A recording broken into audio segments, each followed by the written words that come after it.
শহীদ রাষ্ট্রপতি জিয়াউর রহমানের দেখানো পথে ৪৫ বছর পর শুরু হলো বিএনপি সরকারের খাল খনন কর্মসূচি। প্রথম ধাপে একযোগে ৫৪টি খালে খনন শুরু হয়েছে।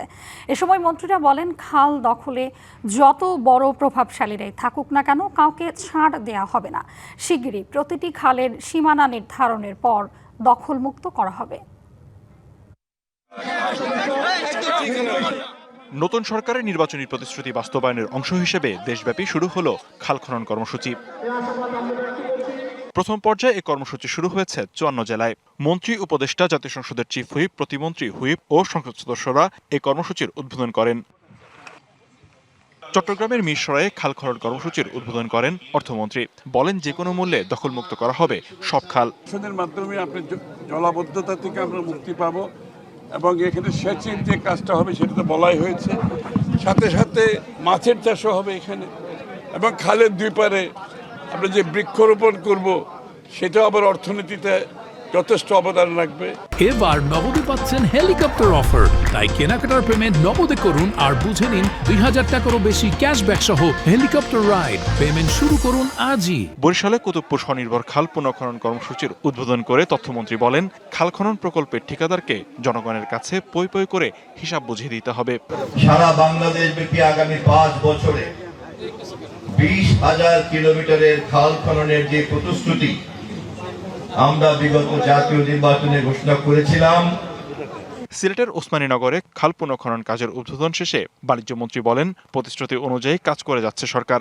কি কারণে পাইকারি এবং খুচরার মধ্যে মাঝে মধ্যে শুধু যে নিত্য প্রয়োজনীয় পণ্য না, অনেক কৃষি পণ্যের মধ্যেও দেখা যায় যে ব্যবধানটা মোটেও মেনে নেওয়ার মতো ব্যবধান না।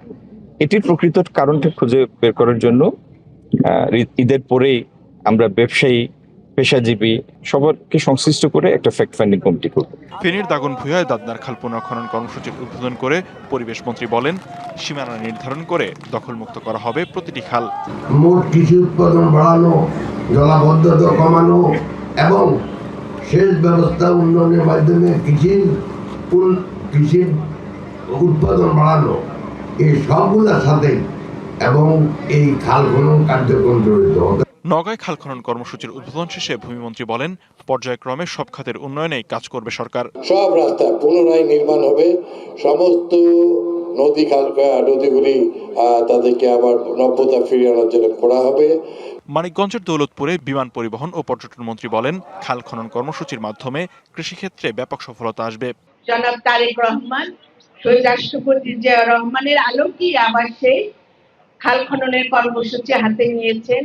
এই খাল খননটি আমাদের শস্য, আমাদের ফসলি জমি, আমাদের ঔষধি গাছ সবকিছু কিন্তু আমাদের খাল খননের মাধ্যমে কিন্তু উপকার পাবে। মাগুরায় সংস্কৃতি মন্ত্রী বলেন, বালুমহাল দখল, ঘাট দখল সহ কোনো ধরনের অনিয়ম সহ্য করা হবে না। এই কর্মসূচির মাধ্যমে কৃষি ও সেচ কার্যক্রমে ইতিবাচক ভূমিকার পাশাপাশি কৃষি উৎপাদন বাড়াতে সহায়ক হবে বলে আশা করা হচ্ছে। লিখনকান্তি ভৌমিক, ডিবিসি নিউজ ডেস্ক।